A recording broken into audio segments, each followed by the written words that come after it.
we're going to go back a little bit. It's been 10 years. I didn't realize that until we were sitting here doing a little chit-chatting. But, you know, in the dog world, and I don't care what world it's in, you know, we're in the hound world. You know, I've also been blessed to be a part of the law enforcement side of it and do a lot of training and teaching on that end. But I've always said this, and you've heard me say it on this podcast, that without coaches and mentors, I would not be where I'm at today, and I would not have some of the knowledge that I've been so fortunate to take from others. Because there's nothing that I talk about in this podcast that's mine. It's been learned from somebody else. Somebody else done it 200 years ago, and we're still implementing those tactics or training tips. And yes, we have evolved. We do a lot of things different than we did, you know, back when I started 19 years ago. But mentorship is huge.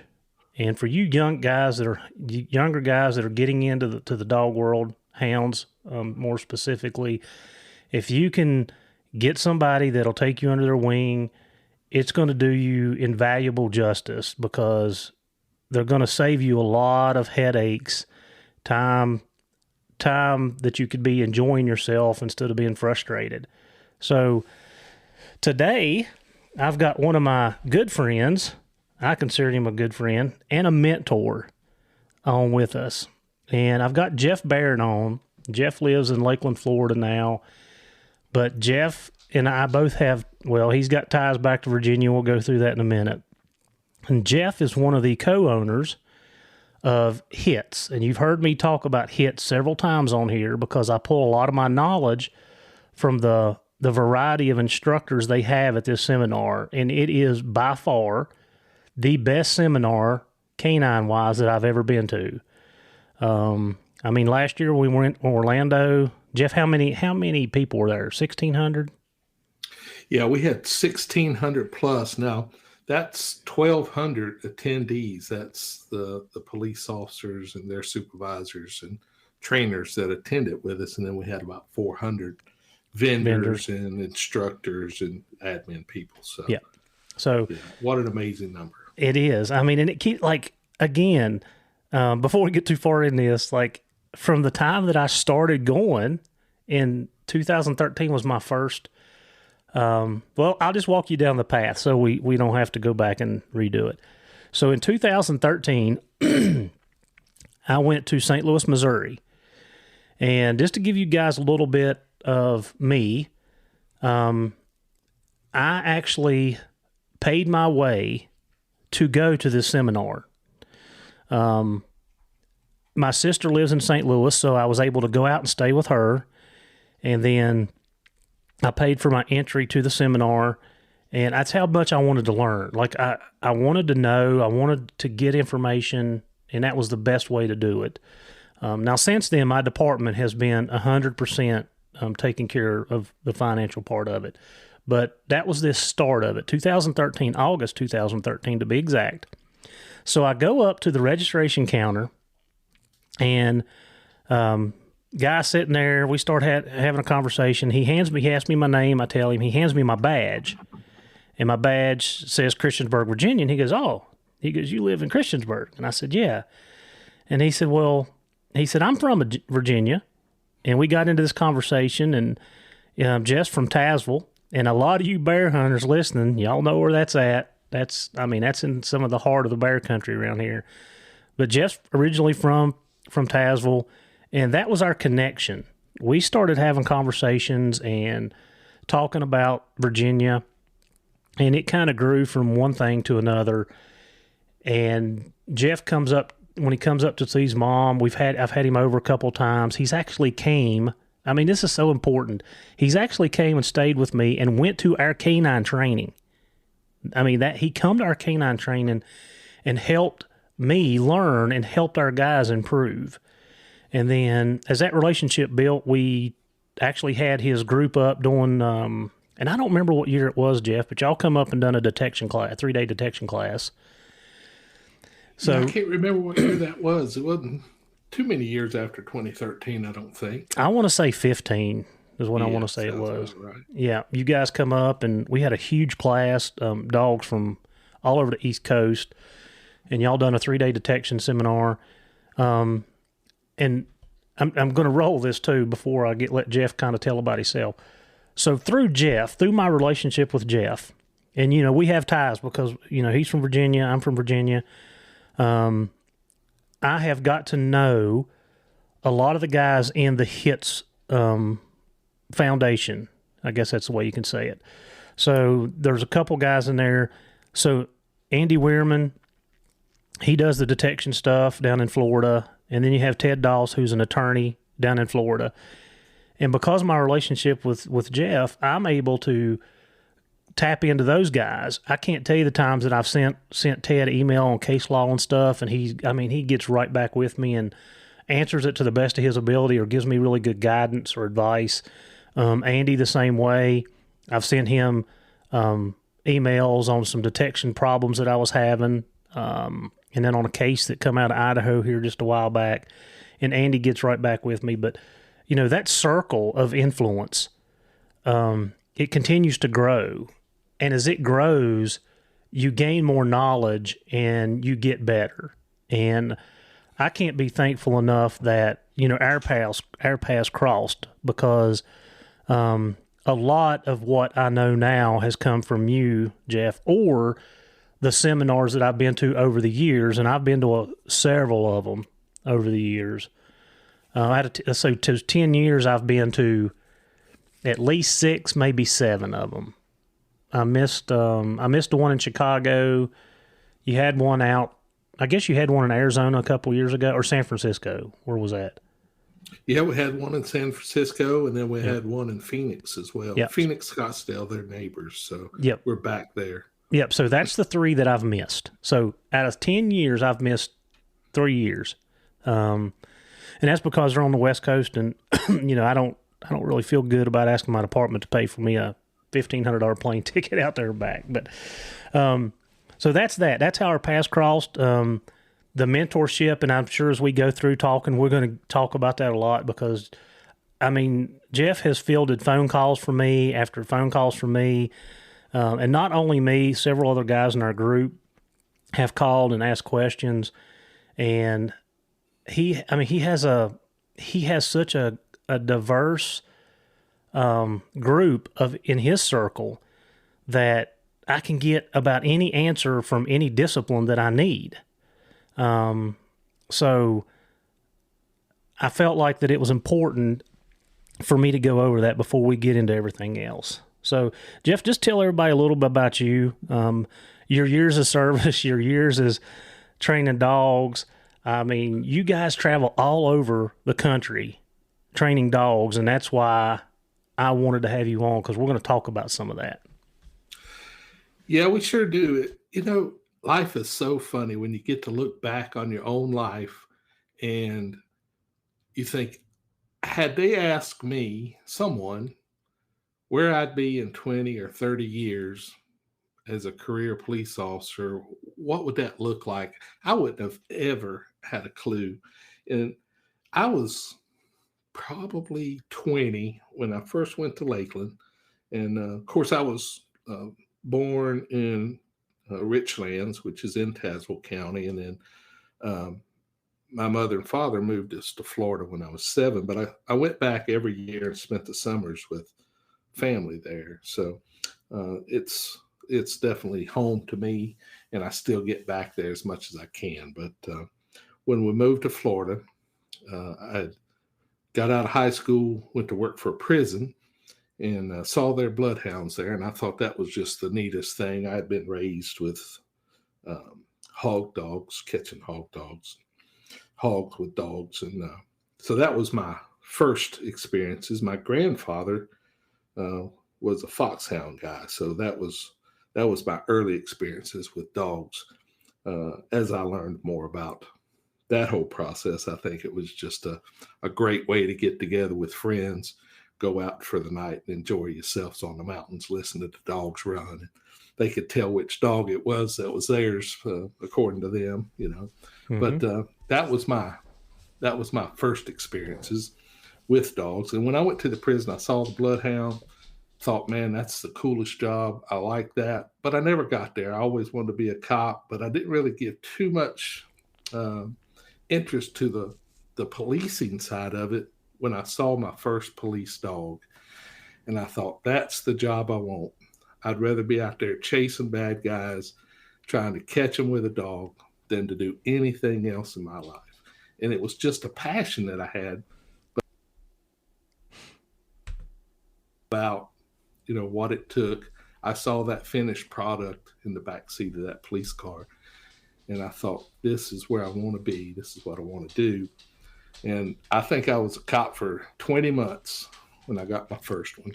And my police department was kind enough to leave me in that position for 31 of my 33 years that I worked there. And that was such a blessing to me. And I'm not one of those guys that just sits in the position and rides it out as a way to retire and not ever advance myself. So I was always going to classes, and you talked about paying your own way. I had paid my way to so many different classes over the years.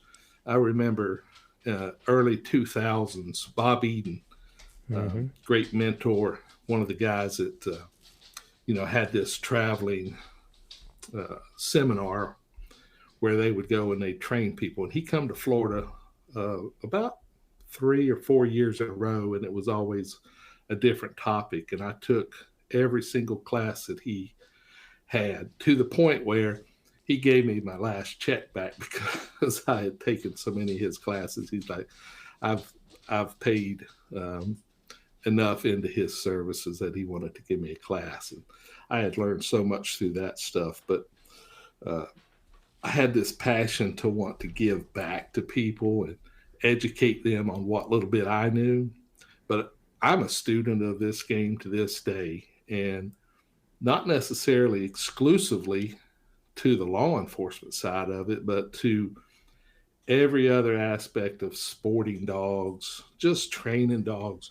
It's just a passion that you have when you get into different fields. It really opens your eyes to what these dogs can do. And I could live 10 lifetimes and still be learning from the different types of training that we do, whether it be hounds, whether it be bird dogs, whatever the case is. Just the fact that we can manipulate the genetics on it and then use that to exploit the training and the techniques to get them to do what we want them to do is just amazing to me, and it never gets old. But I spent 31 of my 33 years with a dog in the back seat and a leash in my hand. And over the years, the first thing that I said today was, you never would ever guess where you'd end up, after 20 or 30 years of doing this stuff. But I was blessed enough to meet some good people that wanted to do some business with me, and we entered business together and started training dogs, and we traveled the country doing it. And our first little gig was through MCTFT, which was the Multi-Jurisdictional Counter-Drug Task Force. Mm-hmm. And Frank Campbell hired us through the college. We were paid through the college, and it was tuition-free training for police dog handlers to go to it. And our class stayed booked up. It probably cost them more money to teach our class because it was the hands-on stuff and not lecture type stuff. But that's where we pretty much met. Frank Campbell, Andy Wyman, started a little business called Canine Development Group, and Andy and I are still in that company, and we have software for the record keeping side of it. And then we also met Jeff Meyer at our first little HITS conference, and Andy had been to a conference for narcotics guys, and he understood how that was laid out and wanted to do the same for police dogs, and that had never been done before. So if you think about the history of how we've always trained our dogs, it was always a hands-on seminar where everybody got together and we worked dogs. And that's still true today, and that's a very valuable piece of it. But when we introduced HITS, it was all lecture. And so that's 5 breakout classes running 8 hours a day for 3 days. And it became wildly popular. And I sat back one day and I was talking to Andy, and he said, did you ever think about the impact that we had on this industry, being law enforcement canine, and the way training is delivered? And I thought, I had not until you said something. And when you think about that, when you're looking at giving this type of training, now we're up to 1,000, 1,200 people annually at one conference under one house, with all these people who know so much, what an impact that has made on the education of handlers. And my first dog was out of somebody's backyard in 1988. And if we wanted new dogs, we'd put an ad in the paper and say the police department needed a new dog. If anybody was interested in getting rid of a German Shepherd, we'd go look at it. Now, that's how far back we were. We didn't have the internet. We didn't have cell phones. So we'd use the newspaper to advertise for us, and word of mouth. The guy that put us into canine back in the day, I always considered him the godfather of canine, especially in the county where I worked, because he worked the first police dog there. And then he put me into canine. One day I went to training, and I was wearing a Tazewell Bulldogs sweatshirt from the high school there. And he said, boy, where'd you get that shirt? So I told him, and he said, you have got to be kidding me. Now, we had known each other about a year, and this is the first time that topic come up. And he said, my family lives in Tazewell. I was born in Tazewell. I still go back there because all my folks still live there. And I had a family history book that I gave him one time when he went home for a family reunion, and come to find out we're related, and past cousins type of thing. But what a small world it is sometimes to have those types of connections. But getting back on the subject of dog training, the value that we have in networking can never be overstated. And I've learned that over the years, to be able to pick up the phone and call people when you have a problem that you don't know how to fix. And a lot of times we're so optimistic as canine handlers that we can fix problems that we live in that moment too long, and we hold on to a dog that's just not worthy of the job, based primarily on the genetic makeup of the dog. But we usually hang on to them too long, and even with a little bit of knowledge, or even a whole lot, there's just simply nothing we can do. Frank Campbell used to say that he couldn't make chicken salad out of chicken crap. And, there's just nothing you can do with a dog like that other than making maybe a pet at home. So optimistically, we tend to hang on too long to those dogs. But getting back to the point of that is having those contacts and reaching out to people and not being afraid to ask that question that you think silly, because it's not. It's just that you don't know the answer yet. And it might be simple and fundamental to us because we've seen whatever the issue is before, and we pretty much have the answer. And what I've come to realize is that no matter what the dog and what the training, it's like a chess game. And the more you play, you might understand the game and have those fundamentals, but you've got to have 3 or 4 moves ahead of that dog in anticipation of all the other moves that he might do to counteract or get around what it is that you're trying to accomplish. And when you don't know those moves, it's important that you have somebody there that you can reach out to and help you identify which direction you're going to go next. And what happens is a lot of times the guys will ignore those issues, continue on down the path without ever really fixing it. They mask it. And that don't just apply to police work. That's in every aspect of dog training, because they won't reach out. It's usually their egos that get hurt when they have a problem and they don't want to address it. You know, our egos live and die with the performance of our dogs. And that's one of the hardest things for us to ever get over. And so I always try to emphasize that point whenever I train people in any seminar, is that when you're with me, it's time to put that ego on the shelf. You know, we're not going to criticize you. And if we do, it's always fun anyway. So right. It's so important to be able to have those people that will reach out to you. And I had this yearning to teach people early on. I wanted to have them be as enthusiastic and energetic as I was about getting better. And it was always disappointing to me when I would try to help somebody who would reject it. And I felt so frustrated with that. And I learned over the years that, you know, you can lead the horse to water, but you can't make them drink. And so I stopped leading them to the water and let them come to it. And those that come to you for that are the ones who want to drink, and they will. And so those are the sponges that I like to fill up with knowledge. It's the others that I can't waste my time on, because it'll beat you down when you're trying to teach somebody something that don't want to learn it. Yeah. Jeff, you said several things there I want to go back and touch on.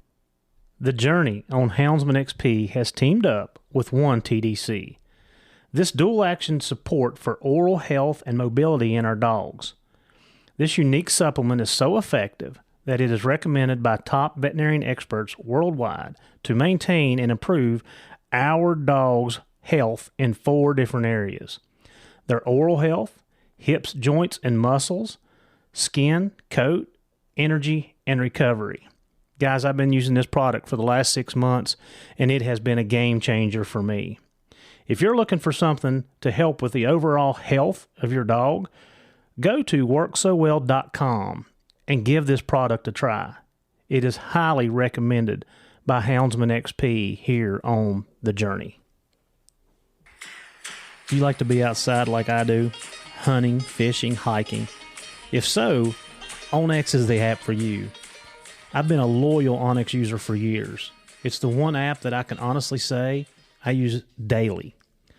While hunting, I know where I'm at all times. I mark trails, bedding areas, feeding areas, and the list goes on. In my travels, I use it to pre-scout all the new places that I am blessed to hunt. Last year while hiking Yellowstone, I used Onyx to map out the trails and know the difficulty of each one. And here's a secret. I mark all of my favorite fishing spots on Onyx. It's been a game changer for me at work. I've used it multiple times to get in touch with property owners. Onyx has so many great features and tools, you can literally use it in your everyday life. It is by far the best mapping app on the market. And hey, it's approved by yours truly at Houndsman XP. So when you go to subscribe to Onyx, use our code HXP20 and get you a discount. So get your journey started with Onyx and know where you stand. The first being when you talked about the vast knowledge that you have at your seminars, you know, and putting your ego aside, is like learning, like from those guys that are working in these cities that are getting, for me, you know, our utilizations where I'm at, of course, it's really dropped for me because I had to take my dog out of the narcotic side of it because of the marijuana. So I'm just doing tracking and apprehension. And I've had 2 apprehension dogs now and have not got a bite. I've had several opportunities, but something happens. They end up having a weapon or something happens. But back to what I was saying is that listening to the guys that are working these like they're getting, 5 and 6, 8 and 10 deployments a shift. Like, they have so much they have so much deployment knowledge. You cannot not listen to them. Like, it's there. Like, they have it. And I think that has helped me being able to pull from their mistakes or what they've learned and try to implement it in what I'm doing. And I think it has helped me.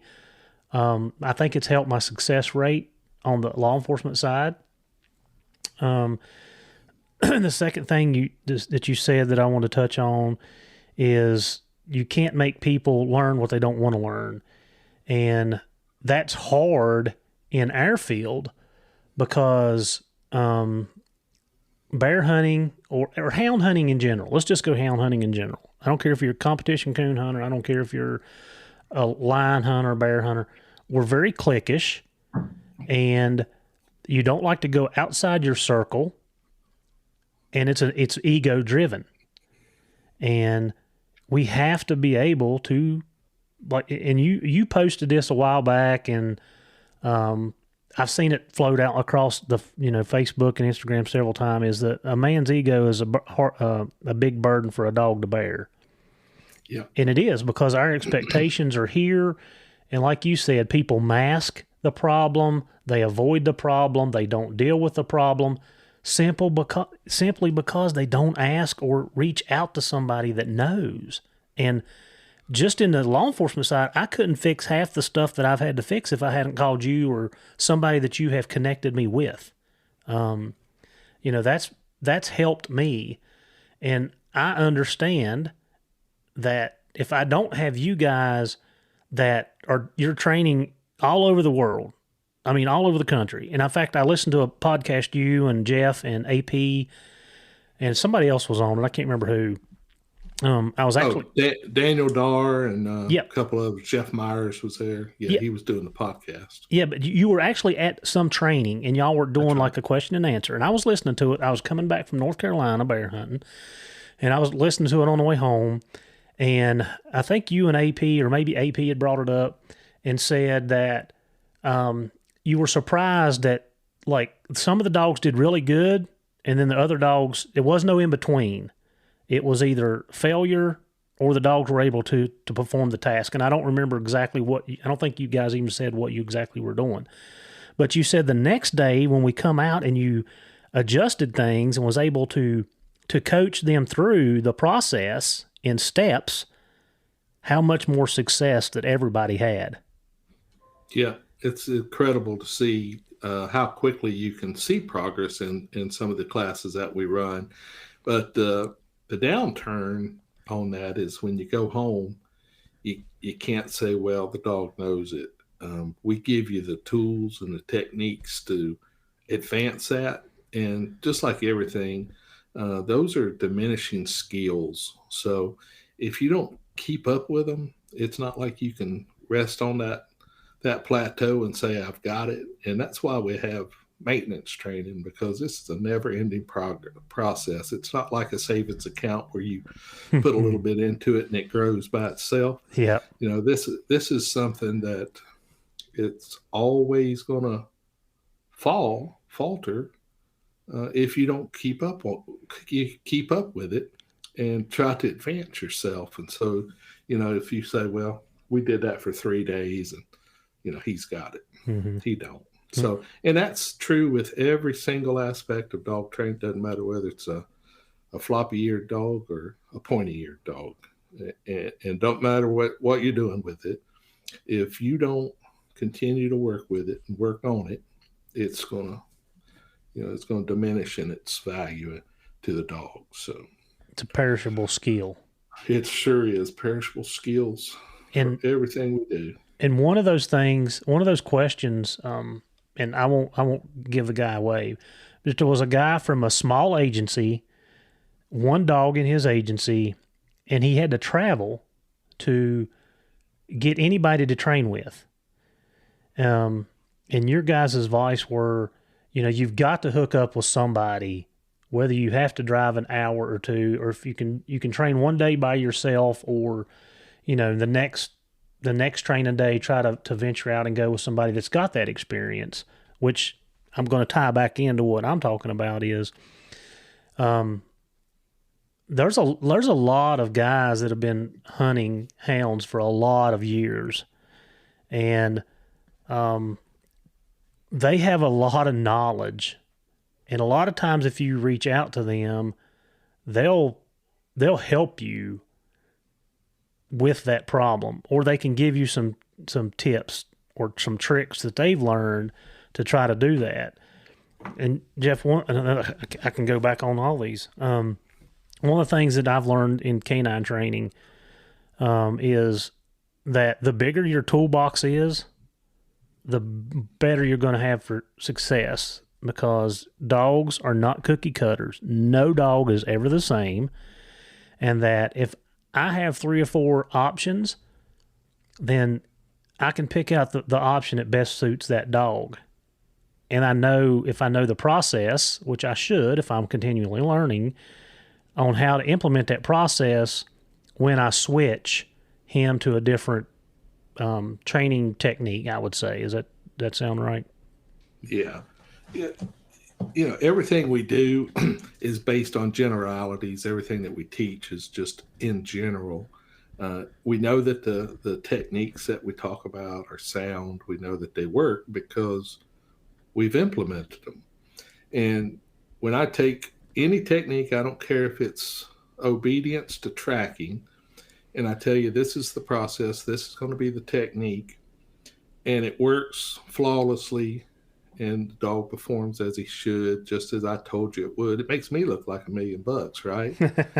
But where I earn my money is the problem child that doesn't fit the mold, that doesn't accept the technique, and it takes 1,000 reps for the damn light to come on with this dog and say, oh, this is what you've been wanting me to do.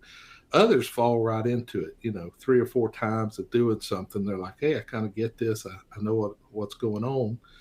And they flow very easily into the process of training. But where we make our money as trainers is those problem children, those troubled souls that just refuse to understand and make the connection. And so then we really have to look at our techniques to make sure that we're doing what we need to do in the right way.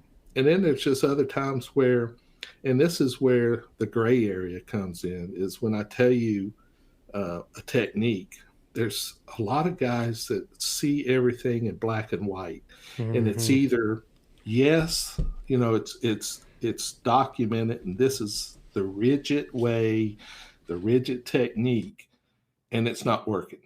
And they cannot fall into that gray area, adjust it a little bit, and come up with the right touch.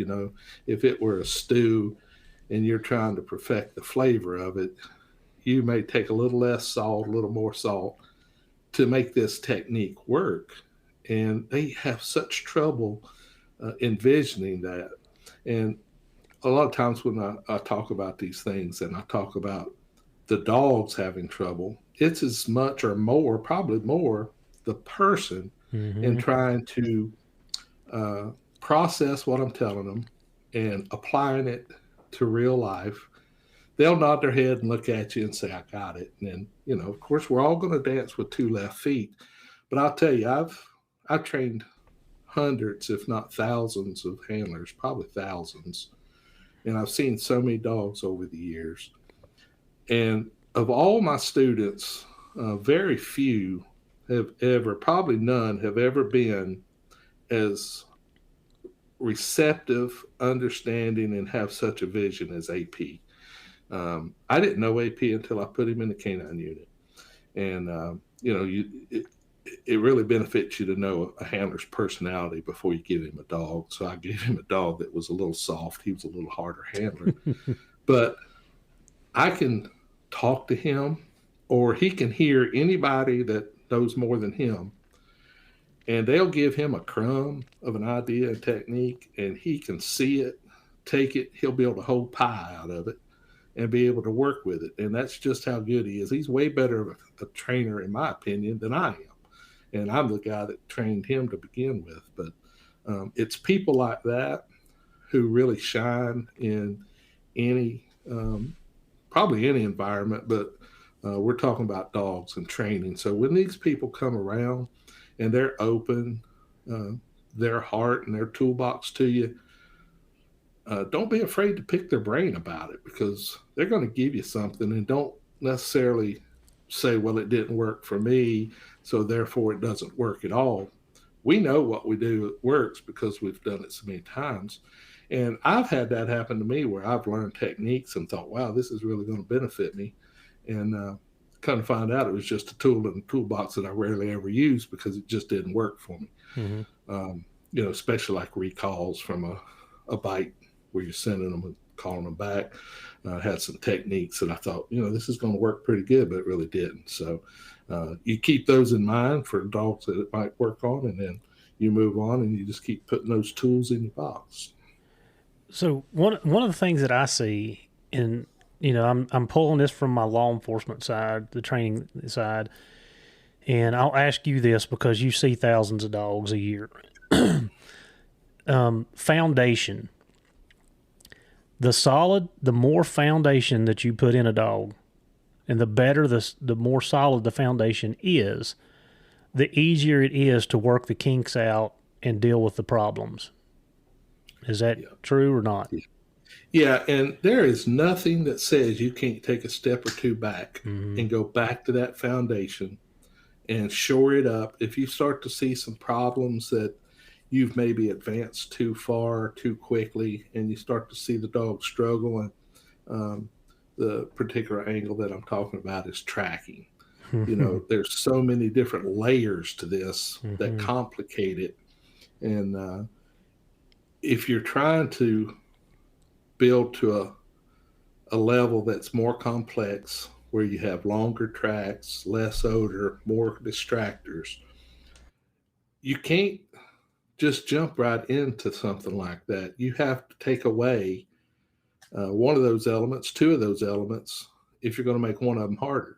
So if you're going to make it a longer track, you don't age it as much. If you're going to make it a harder, more contaminated track, you're going to make it shorter. Maybe make the surface less hard. Hard surface is hard, obviously, but you have to think these things through. So those elements you have to work with and manage. You can't just throw it out there. But the foundation of that starts real easy. I'll give you one perfect example of ignorance and on my part with teaching dogs to track was I wanted, so tracking was my bread and butter, and that's where I made my money, and it was the most difficult thing to do. And of course, if that's where you want to be, you're going to focus on that, or you should. You don't hide it. A lot of guys just ignore it and hide it because it is a difficult job to do, especially with some of the different genetics for the dogs. But I wanted to do hard surface. I wanted to do a dog that was just great on hard surface. So I said, I know the technique is sound. I know how to use it. So I started the dog off on it. Buddy, I'm telling you, this dog will find you on hard surface. And I had worked that for weeks. And I thought, this won't be a problem putting in, grass and stuff like that, because that's easy, right? Now I watched this dog, and he watched the track layer through the grass off the side of the road, lay his track, and come back. And I asked him to track, and he turned 90 degrees away from that track and started working hard surface because we were right there on the side of the road. And in his mind, that was not the picture. And I knew better. I just thought that really didn't apply in this case. Dogs paint these pictures in their heads of scenarios, and that's what we're doing for dogs, is putting as many pictures in their head. But it was just like starting over. I mean, 100%, he did not understand the concept of a track that was in the grass because I had done so much hard surface. He turned 90 degrees up and down that road we were on and wanted to try and find something to follow. And so that taught me right there that you have to be diverse pretty quick. And, I had laid such a foundation for that dog on hard surface that putting that easy grass on there wasn't easy at all.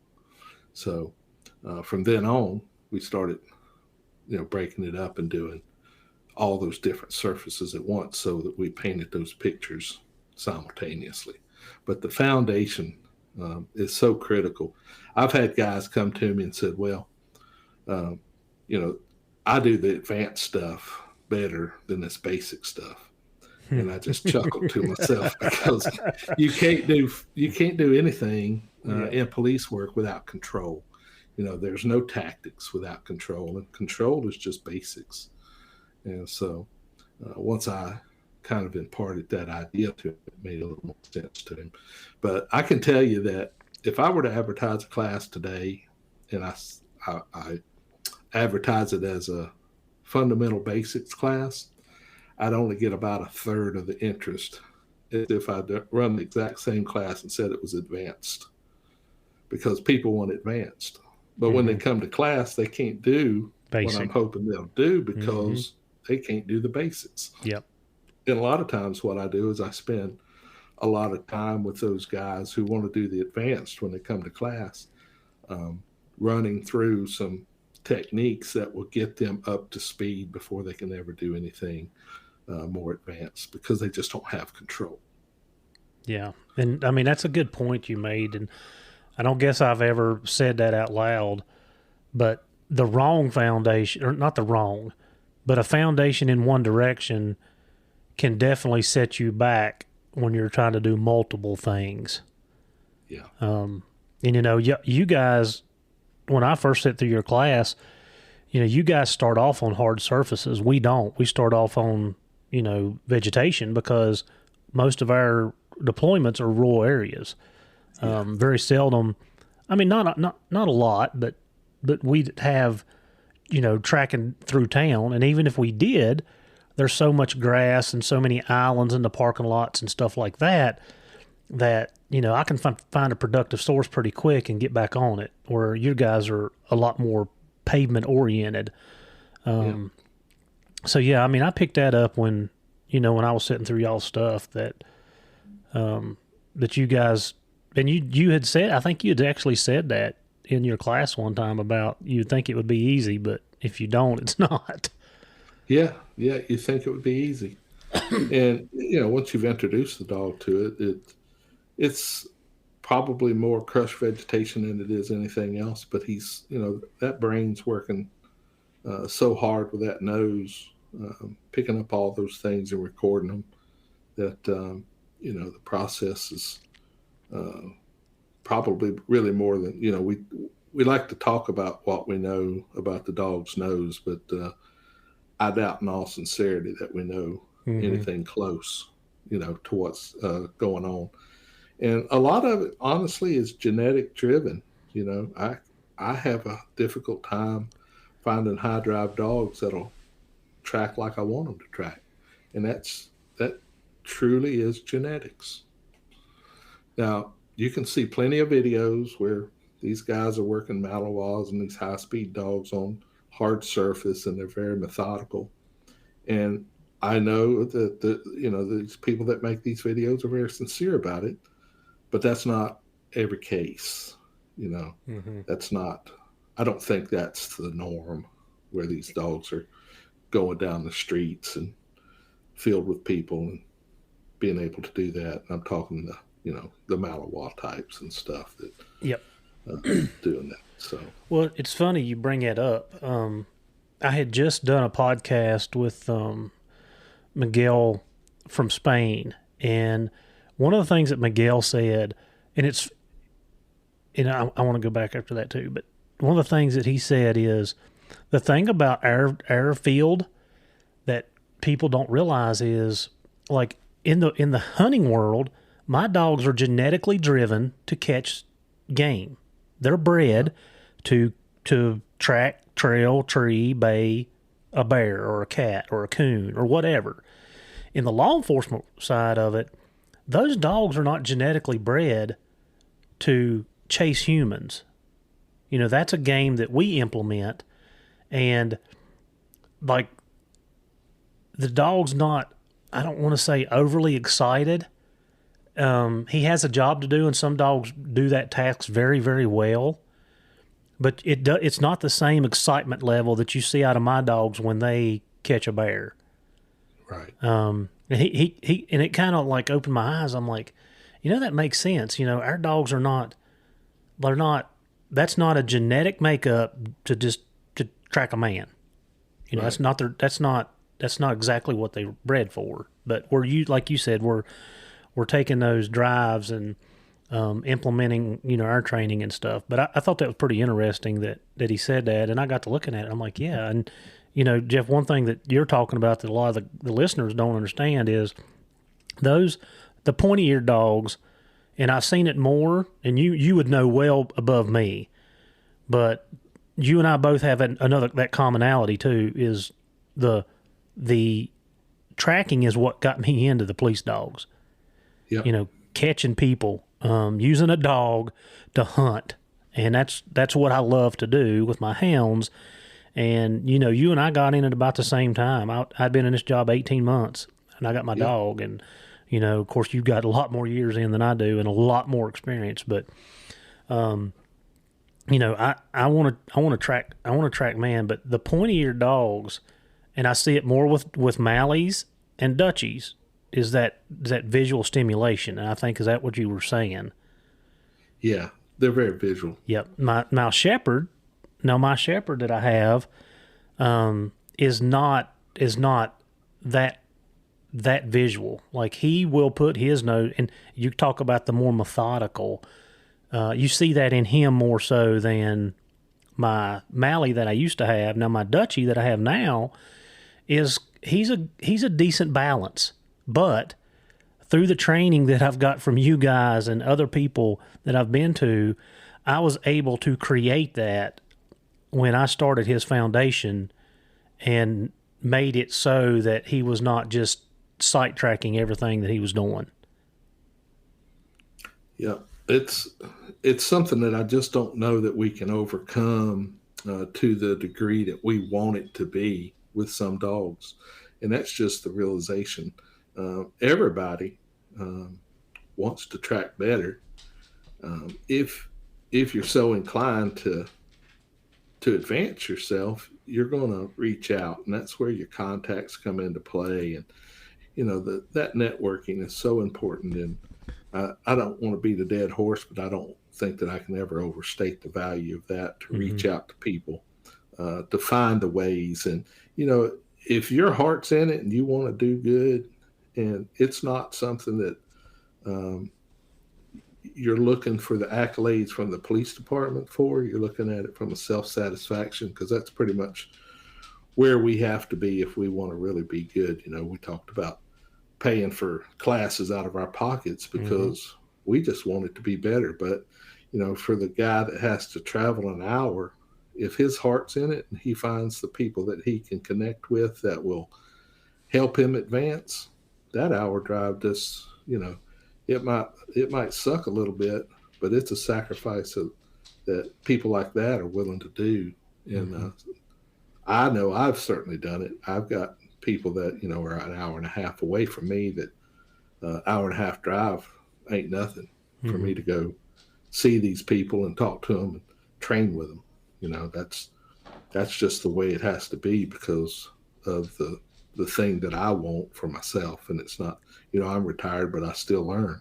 Yep. Speaking of learning, we got a new company called Smart Talk, and that's going to be 2 days before HITS this year. And that's really for the guys who aren't in law enforcement and the ladies who aren't in law enforcement that want to train dogs and learn from a lot of the instructors that'll be at HITS. So we're trying that out this year. We've got about 100 people signed up so far for it, and it's a 2-day seminar. And our focus, because we do have to have a focus for the 2 days, because civilian dog training is just a 360-degree view. There's so many aspects of it. But our focus this year is search and rescue and then the nose work. And that's really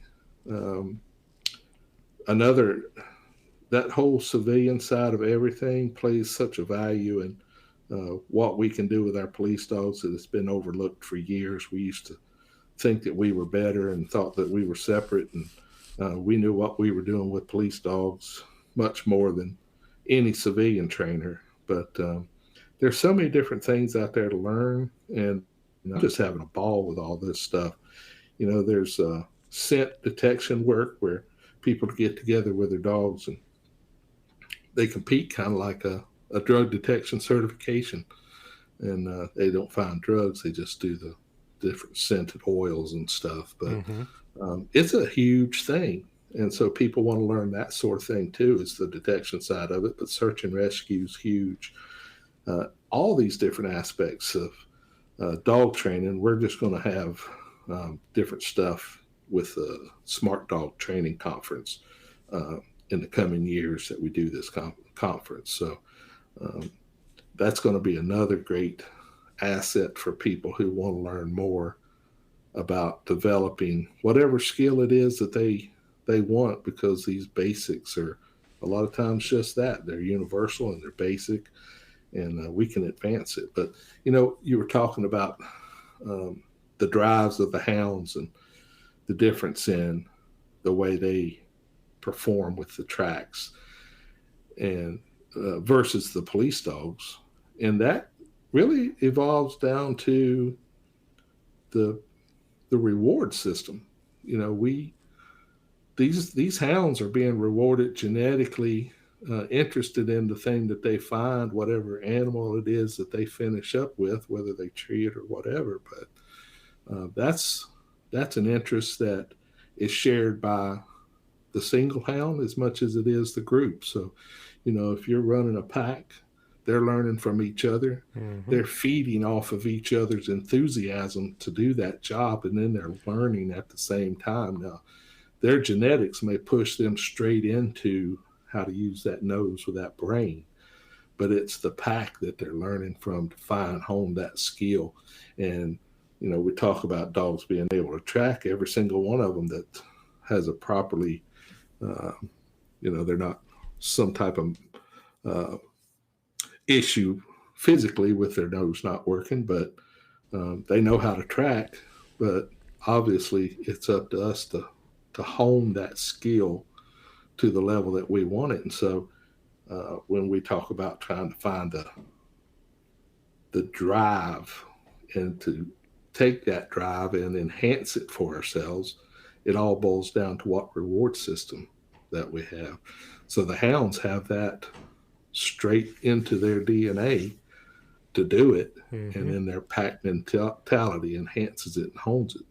And then, of course, we need to shape that as we go as well into the direction that we want it for different sport. I talked to a guy the other day that had some pointers, and he was getting into the sport of the bird dogs.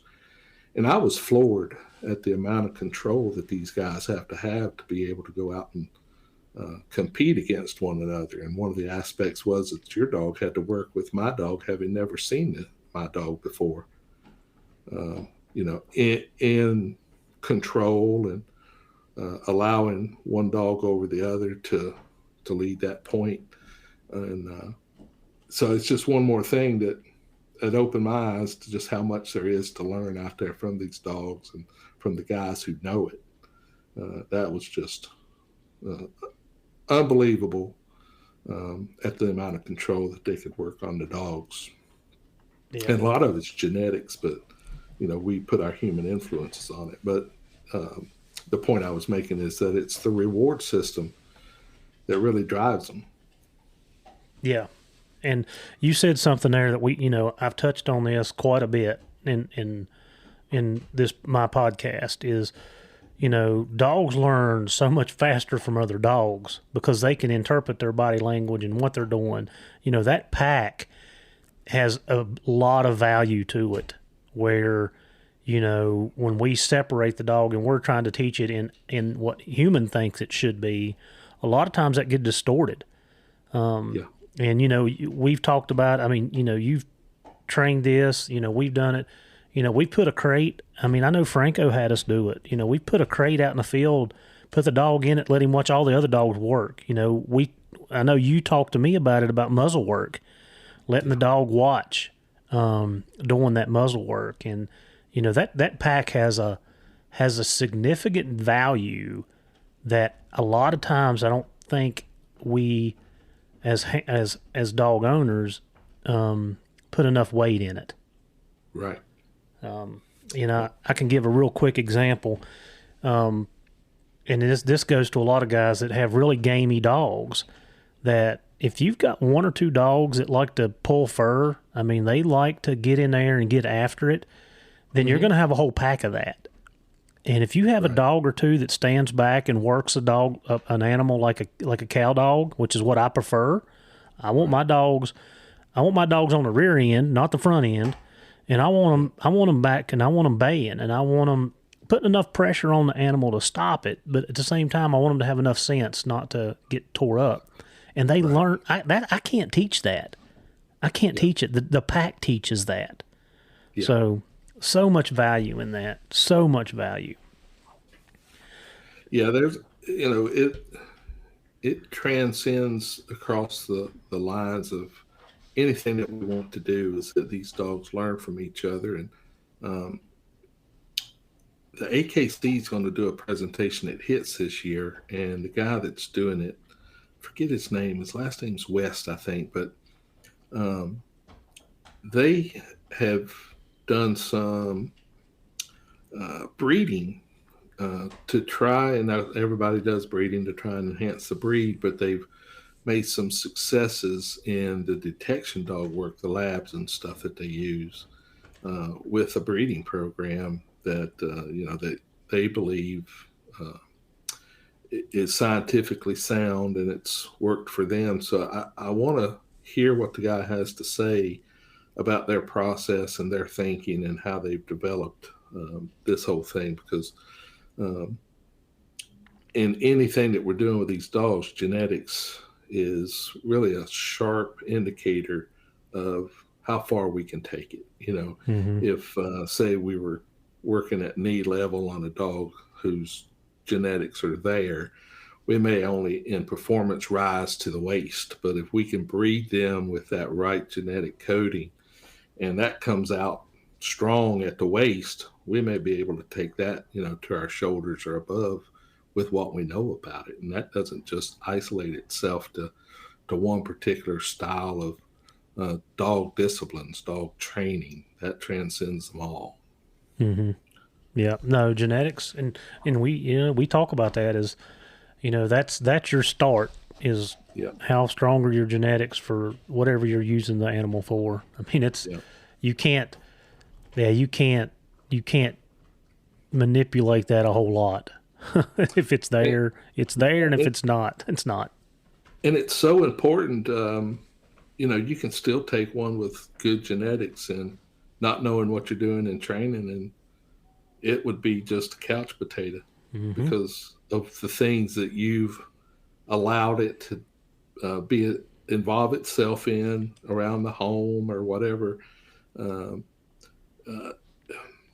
pictures that it's developed, so that you can just have a couch potato basically. But there again, if you've got that good genetics, the first 12 weeks of a puppy's life is so impressionable. And if it is exposed to things that have traumatized it in the first 12 weeks, it can carry those fears to the end of its life, and it can manifest into unwanted behaviors that just reduces it down to a pet. And a lot of times we'll see that in the police dog world too. But even dogs that, and I'll give you a perfect example of the border collies and the guys who raise them. They will, from day one, when those puppies are born, start putting environmental exposures to them, because they're very sensitive dogs. And every day, you know, they play loud music in the kennels. They play different thunderstorms over the speakers, so they're exposed to that. Hot towels, warm towels, flipping them on their back. And so every day they're exposed for those first weeks of life to try and just inoculate them to that little bit of stress before they ever get a negative exposure that might traumatize them for the work that they perform. Yeah. Yeah. Well, Jeff, before we wrap this up, what, I mean, you've been handling and training dogs for 31 years.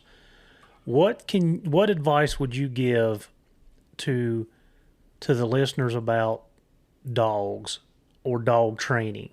Like what is one piece of advice that you would want people to know?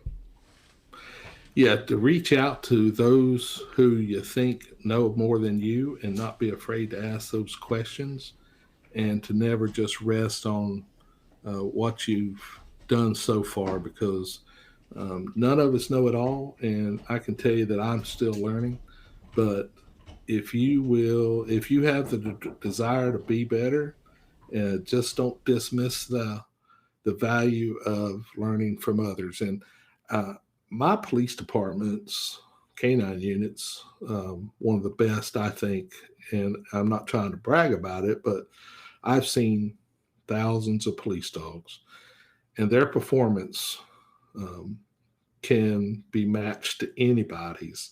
And it's not because of what I did, but it's because I gave them the freedom to explore other trainers' techniques and to bring those back so we could all learn from it. And I've seen some, and I've had people literally tell me in my training seminars that they love what I'm teaching and they are believing what I do is effective.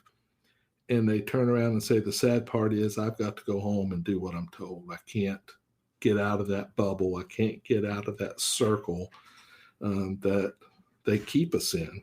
And he says, I'm surprised that I'm even here. Hey, Leroy. But so I'm surprised that I'm even here, because they like to keep us in that circle.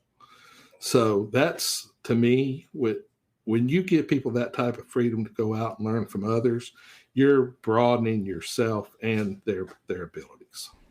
Well, and that's one thing I was going to add to earlier, and you just brought it back up, is that's one of the hardest things for me to learn in the law enforcement side, was that I was taught a certain way, and that's the way I knew, and that's what I did. And I did not like to branch out. And the biggest part of that was because I didn't understand it, or I had not been able to do it myself and implement it and see that it works. And I feel like as a dog owner, that's something you have got to have a chat with yourself about, is you have to be open-minded, and you have to understand that there is going to be 15 different ways that you can do this. And if the dog that you're handling, your hounds, if it works on that hound, just like you was talking about AP, you give him a soft dog.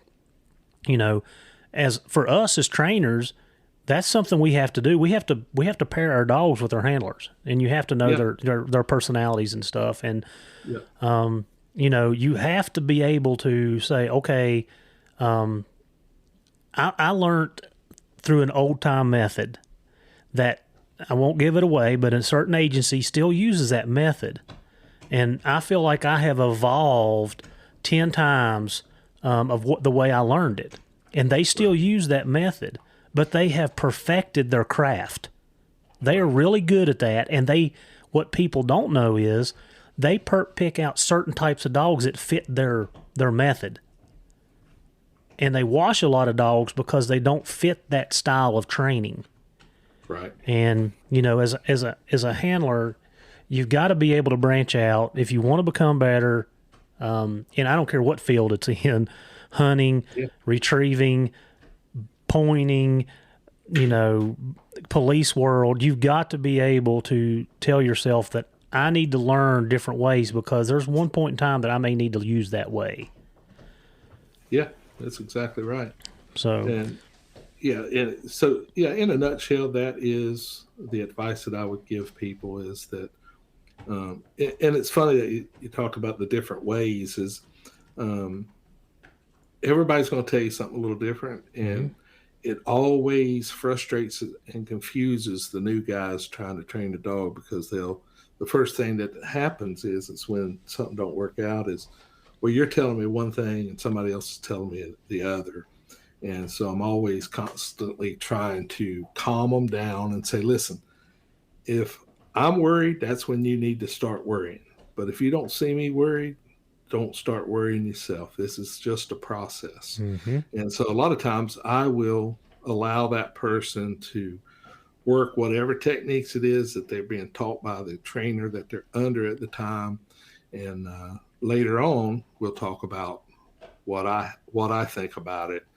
And I've found that to be the better technique as the trainer, is to not give too many different conflicting ideas to the handler at first, because it's so, they're dancing with two left feet to begin with. And so to, say, well, do it this way. And then the other guys just told them to do it a different way. And it's not that either of us is wrong. It's just that they're different. And so I try to limit myself sometimes when I go to see the progress of a class being taught by somebody else. Mm-hmm. Yeah. Well, Jeff, I appreciate you taking time this evening and sitting down. I hope when you get back up this way, you give me a shout and we can catch up. I know I won't be in Arizona this year, so I won't get to see you out there. All right, man. I look forward to it. Thanks for having me on. All right. Thank you for helping us teach, train, and learn. All right. We'll see you later.